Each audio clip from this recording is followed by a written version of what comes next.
नमस्कार सभी को। तो देखिए यहाँ पर हम लोग क्लास 7th ज्योग्राफी के कुछ इंपॉर्टेंट मल्टीपल चॉइस क्वेश्चंस को डिस्कस करेंगे। और ये जो क्वेश्चंस आपके सामने हैं ये बहुत इंपॉर्टेंट चैप्टर है क्लास 7th ज्योग्राफी का, जिसका नाम है human environment interactions the tropical and सब ट्रॉपिकल रीजन। तो मेनली ट्रॉपिकल और सब ट्रॉपिकल रीजन के बारे में यहाँ पर चर्चा होने वाली है। तो सबसे पहला क्वेश्चन देखिए पूछा गया है, toucans are the type of. अब देखिए टाउकन्स क्या होती हैं ये आपसे यहाँ पर पूछा गया है। तो टाउकन्स एक तरीके की चिड़िया होती है, बर्ड्स होती हैं। ठीक है, तो फर्स्ट क्वेश्चन में जो आंसर हो जाएगा that will be option number A.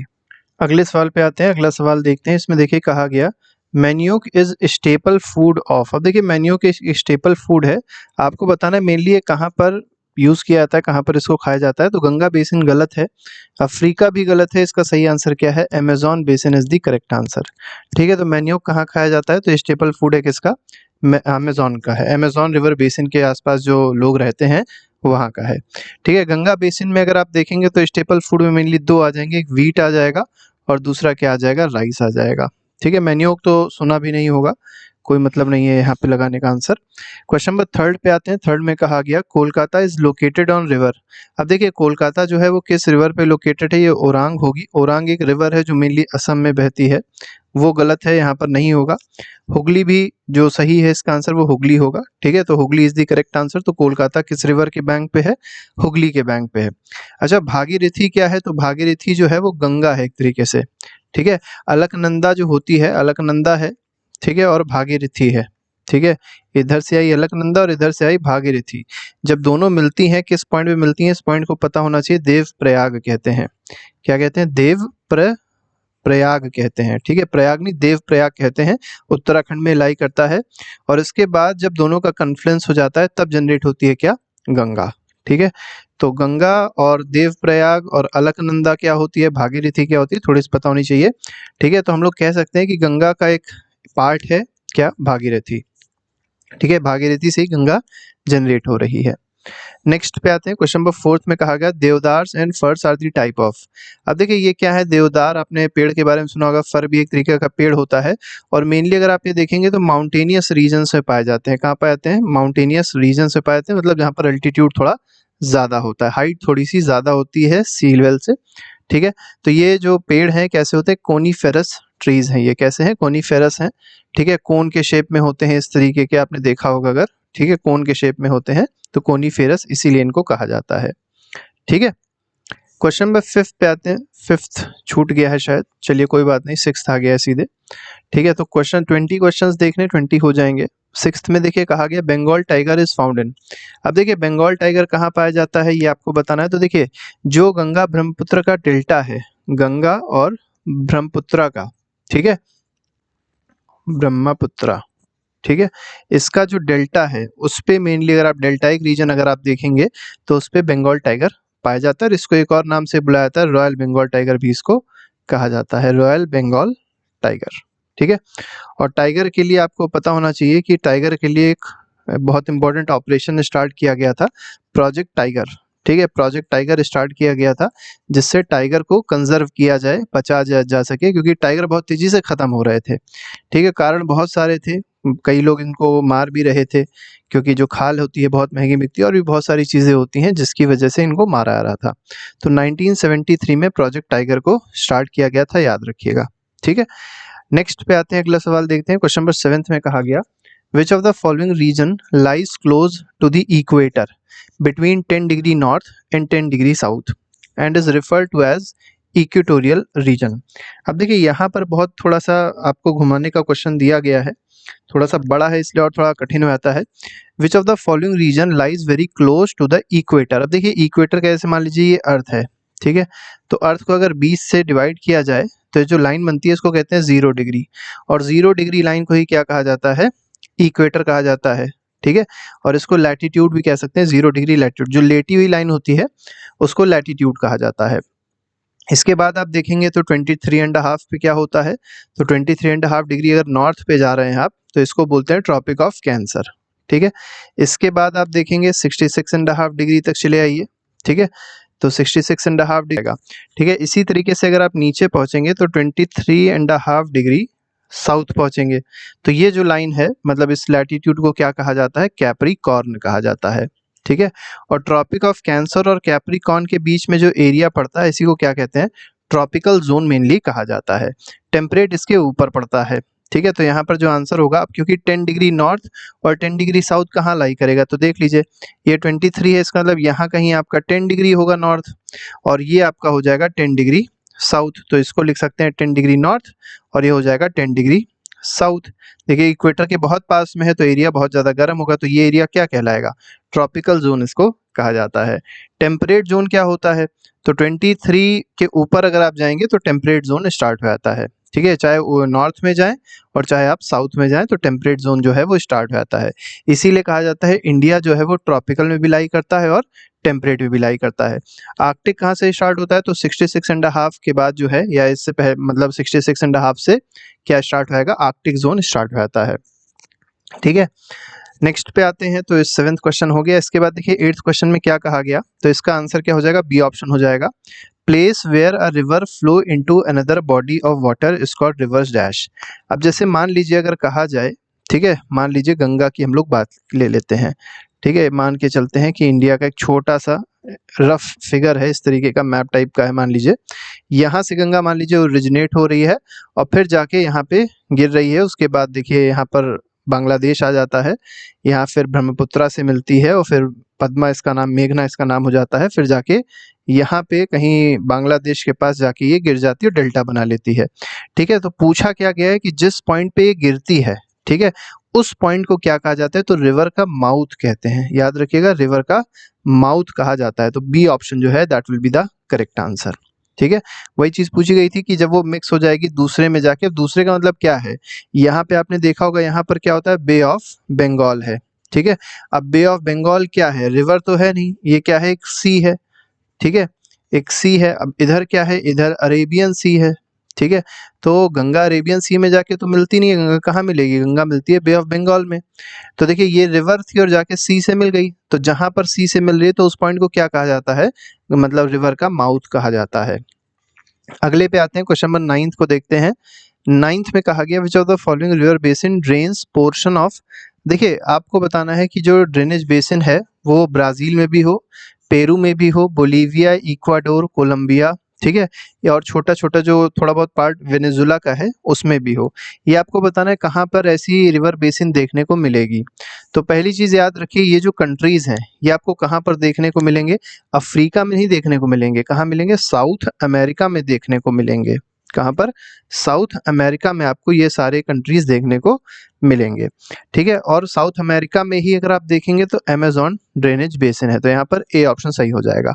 Nile कहाँ पे है, तो नाइल अमेरिका में नहीं है, नाइल है अफ्रीका में, ठीक है। नाइल जो रिवर है सबसे लॉन्गेस्ट रिवर है, आपको पता होगा, ठीक है।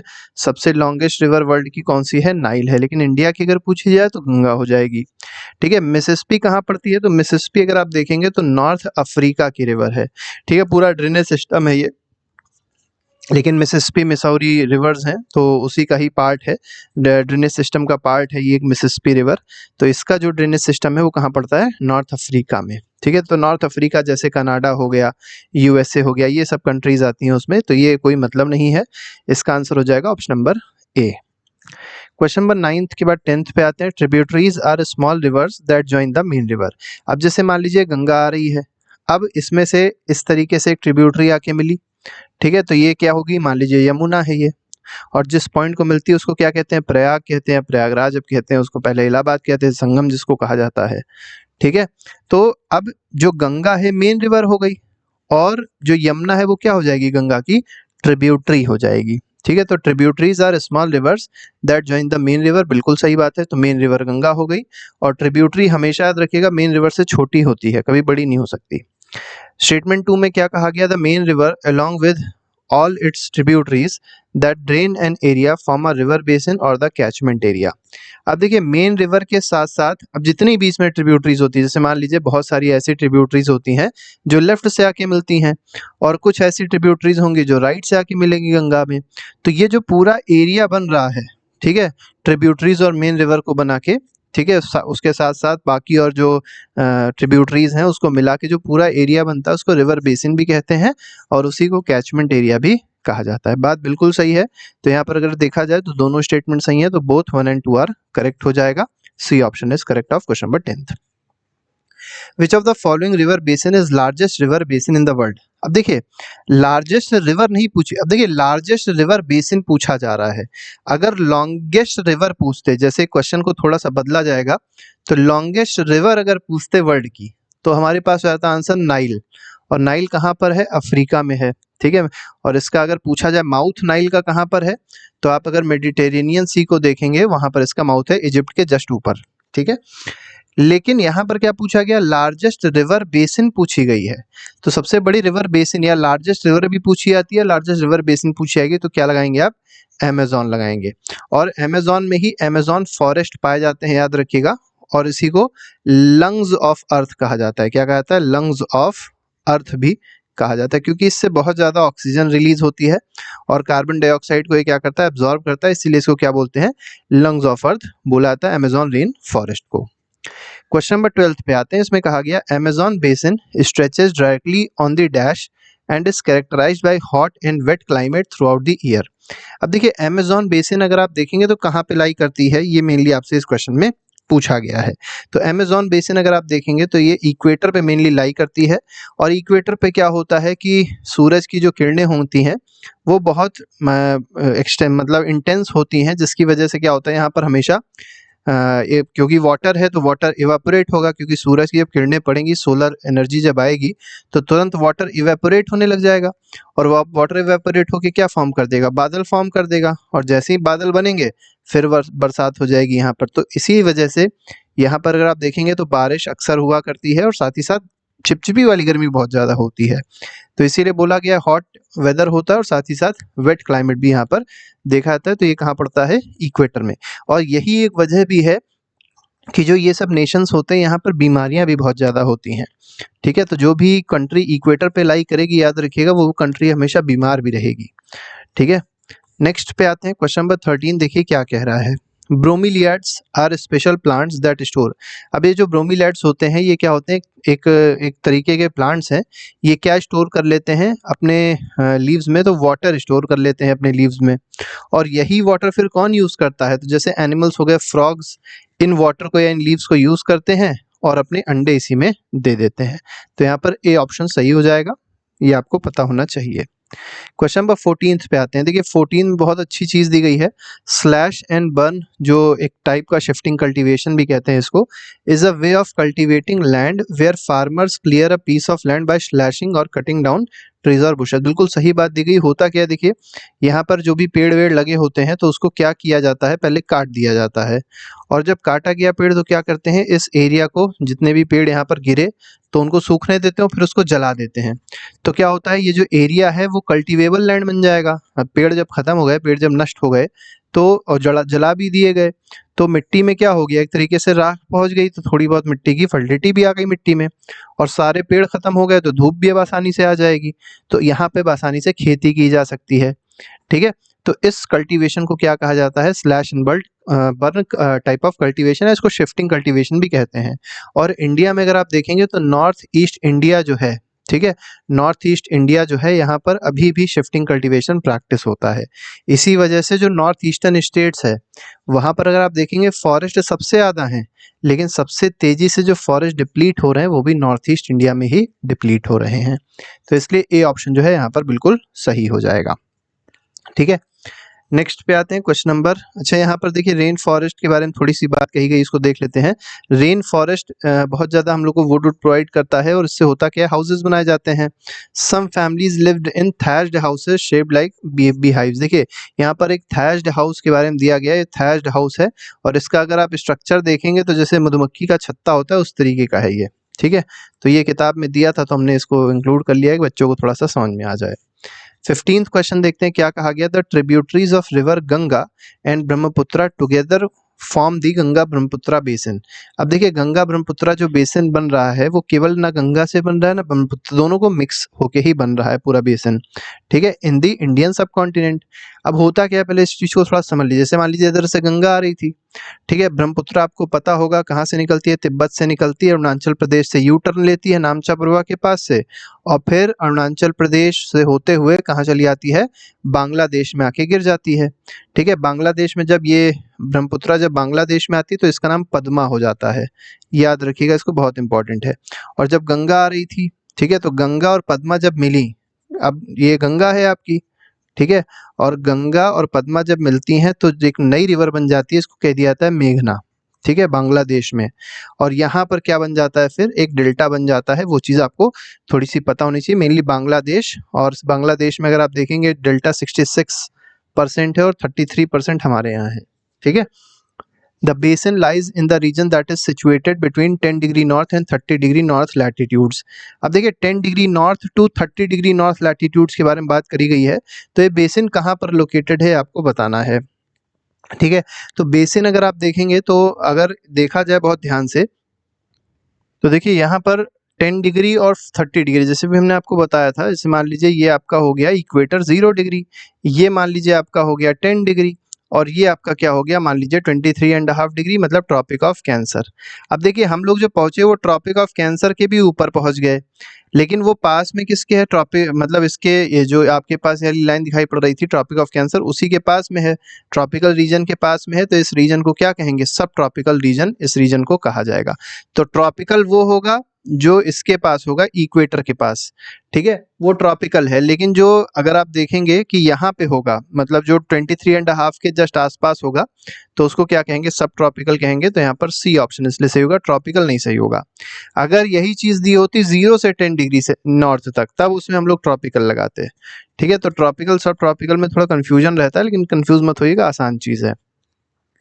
इसके बाद देखिए क्या कहा गया, Ghaghara, Son, Chambal, Gandak, Kosi are the tributaries of. अब देखिए ये किसकी ट्रिब्यूटरीज हैं, तो बहुत इंपॉर्टेंट रिवर्स हैं ये, आप देख पा रहे होंगे, घाघरा है जैसे, ठीक है, गंडक है, ठीक है, कोसी है, सोन इधर से आ रही है, ठीक है, और चंबल भी है। ठीक है, तो चंबल तो अगर आप देखेंगे यमुना की हो जाएगी, चंबल तो पूछा भी नहीं गया था, तो घाघरा, सोने सब किसकी हैं, गंगा की ट्रिब्यूटरीज हैं। अब देखिए आपको एक चीज़ ये पता होनी चाहिए, देखिए यमुना जो है वो गंगा की ट्रिब्यूटरी है, लेकिन चंबल जो है वो किसकी ट्रिब्यूटरी है, यमुना की है, और गंगा की ट्रिब्यूटरी कौन सी है, यमुना है। तो क्या चंबल गंगा की ट्रिब्यूटरी कहलाएगी, बिल्कुल कहलाएगी, लेकिन उसको सेकेंड ट्रिब्यूटरी कहेंगे। क्या कहेंगे, सेकेंड ट्रिब्यूटरी कहेंगे, क्योंकि वो डायरेक्टली नहीं जुड़ रही है। जब डायरेक्टली जुड़ रही होती गंगा से तो उसको फर्स्ट ट्रिब्यूटरी कहते हैं, ठीक है, लेकिन सेकेंड मतलब पहले वो यमुना से जुड़ी, फिर यमुना के गंगा से मिली, तो उसको सेकेंड हैंड या सेकेंड ट्रिब्यूटरी कहा जाता है। ठीक है, तो ये जो ट्रिब्यूटरीज दी गई हैं वो किसकी हैं, तो चंबल भी देखिए इसीलिए लिख दिया गया है गंगा की ट्रिब्यूटरी में, गंगा की है। ठीक है, क्योंकि आप ज्यादातर देखेंगे तो घाघरा है, सोन है, गंडक है, कोसी है, ये सब डायरेक्टली गंगा से मिल रही हैं, लेकिन चंबल जो है वो किससे मिल रही है, यमुना से, और फिर यमुना किससे मिल रही है, गंगा से। ठीक है, तो इनडायरेक्टली ये गंगा की ही ट्रिब्यूटरी है, लेकिन डायरेक्टली ये किसकी ट्रिब्यूटरी है, यमुना की है। तो इसलिए कंफ्यूजन मत रखिएगा। ठीक है, ऐसे कभी कभी क्वेश्चन दे दिए जाते हैं जिसमें यमुना भी लगेगा, गंगा भी लगेगा, लेकिन आप ज्यादातर ऑप्शन देखेंगे तो उसमें यमुना गलत हो जाएगा। ठीक है, तो ये थोड़ा सा ध्यान रखिएगा। क्वेश्चन नंबर 17 पे आते हैं, population density means the number of person that live in dash square kilometre of area. तो जैसे मान लीजिए ये आपके पास एक एरिया है, और ये कितना है, 1 किलोमीटर स्क्वायर का एरिया है। ठीक है, अब मान लीजिए इस पे 1000, मान लीजिए 100 लोग इसमें रह रहे हैं, तो इस जगह की जो पॉपुलेशन डेंसिटी है वो क्या कहलाएगी, 100 कहलाएगी, 100 पर्सन पर स्क्वायर किलोमीटर। ठीक है, तो कितने स्क्वायर किलोमीटर की बात होती है, 1 किलोमीटर स्क्वायर में जितने भी लोग रह रहे होते हैं उसको क्या कहते हैं, पॉपुलेशन डेंसिटी कहते हैं। तो यहाँ पर आंसर हो जाएगा 1। उत्तराखंड की कितनी है, 189 है। ठीक है, वेस्ट बंगाल की कितनी है, 1029 है, और बिहार की कितनी है, 1102 है। तो याद रखिएगा बिहार में पॉपुलेशन डेंसिटी सबसे ज़्यादा है, क्योंकि बिहार बहुत बड़ा स्टेट नहीं है, लेकिन पॉपुलेशन बहुत ज़्यादा है वहाँ की, इसलिए पॉपुलेशन डेंसिटी वहाँ की बढ़ गई। ठीक है, बंगाल में आप देखेंगे तो 1029 है। इसके बाद आप कमेंट बॉक्स में लिख के बताइएगा कि तीसरे नंबर पे, ठीक है, थर्ड नंबर पे आपको बतानी है पॉपुलेशन डेंसिटी सबसे ज़्यादा कहाँ की है। याद रखिएगा उत्तर प्रदेश की नहीं, उत्तर प्रदेश की पॉपुलेशन सबसे ज़्यादा है, क्योंकि एरिया ज़्यादा है इसलिए वहाँ पर पॉपुलेशन डेंसिटी थोड़ी सी कम हो जाती है। असर्शन रीजनिंग बेस्ड क्वेश्चन देख लेते हैं। यहाँ पर कहा गया less number of people live in mountain area of Ganga Brahmaputra basin. अब देखिए गंगा ब्रह्मपुत्रा बेसिन का जो माउंटेनियस एरियाज हैं वहाँ पर बहुत ही कम लोग रहते हैं, बहुत ज़्यादा लोग वहाँ पर नहीं रहते हैं। बिल्कुल सही बात कही गई, क्योंकि देखिए माउंटेन पे रहना आसान नहीं होता, ठीक है। उसकी टोपोग्राफी ये कह सकते हो, उसका लैंडस्केप ऐसा रहता है कि बड़ा कठिन जीवन होता है माउंटेन का, ठीक है, माउंटेन्स पे रहने का, उसके आसपास रहने का। तो वही चीज़ देखिए रीजन में दी भी गई, the mountain areas with steep slopes have inhospitable terrain. तो टेरेन उसका कैसा इनहॉस्पिटेबल का मतलब आसान नहीं है, वहाँ पर रहना आसान नहीं है, इसलिए वहाँ पर पॉपुलेशन कम पाई जाती है। पॉपुलेशन सबसे ज़्यादा कहाँ पाई जाएगी? प्लेन एरियाज में पाई जाएगी। तो एक्सर्शन भी सही है, रीजन भी सही, एक्सप्लेनेशन भी सही है, इसलिए ए ऑप्शन जो है वो इसमें सही हो जाएगा। क्वेश्चन नंबर 19 पे आते हैं। इसमें कहा गया द सिटीज ऑफ इलाहाबाद। देखिए इलाहाबाद को अब क्या नाम दे दिया गया है? प्रयागराज दे दिया गया है। लेकिन अगर आप एनसीईआरटी देखेंगे, कुछ में अभी चेंजेस नहीं किए गए हैं, तो चेंज कर दिया जाएगा, लेकिन आप याद रखिएगा प्रयागराज ही याद रखिएगा। प्रयागराज हो गया, कानपुर हो गया, बनारस हो गया, लखनऊ हो गया, पटना हो गया और कोलकाता हो गया। All with the population of more than 10 lakhs are located along the river.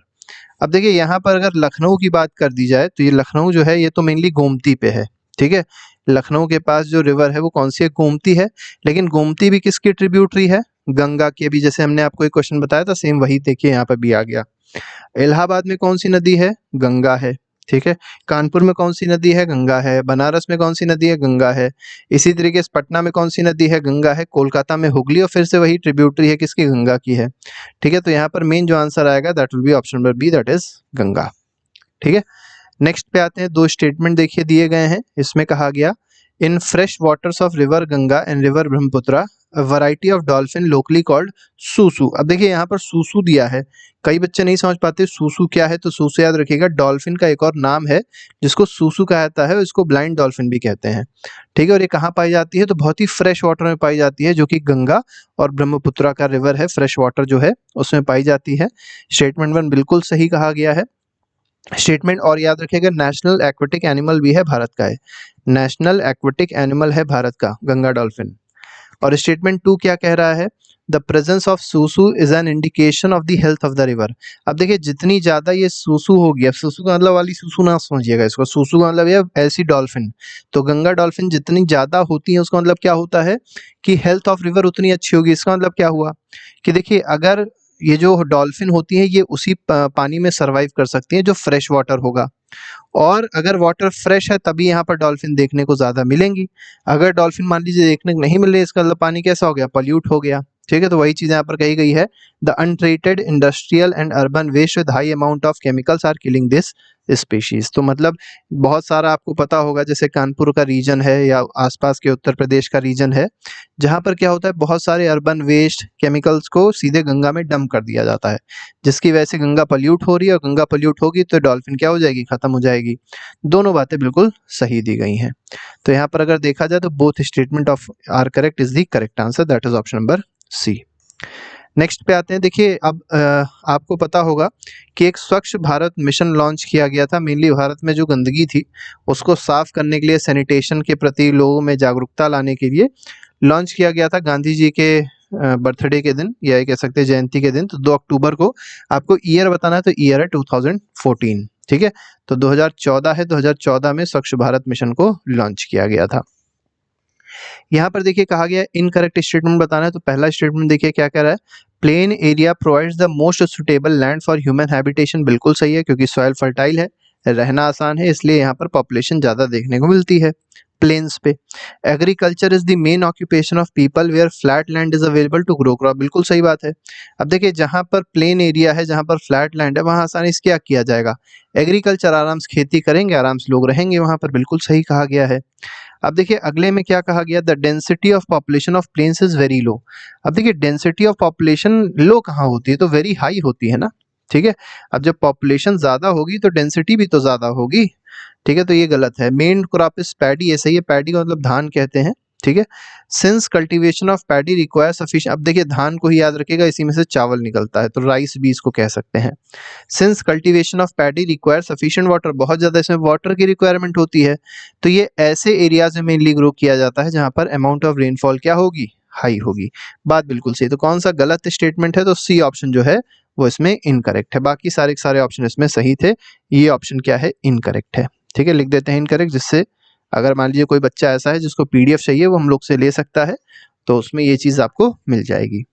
अब देखिए आखिरी क्वेश्चन है, इसमें थोड़ा सा हम लोग ने डिस्क्रिप्टिव क्वेश्चन दे दिया है, जिससे अगर आप मान लीजिए स्कूल का एग्जाम की तैयारी कर रहे हैं तो वो आसानी से हो जाएगी यहाँ पर। तो एग्रीकल्चर बताना है, वेजिटेशन बताना है, वाइल्ड लाइफ बतानी है किसकी, गंगा ब्रह्मपुत्रा प्लेन्स की।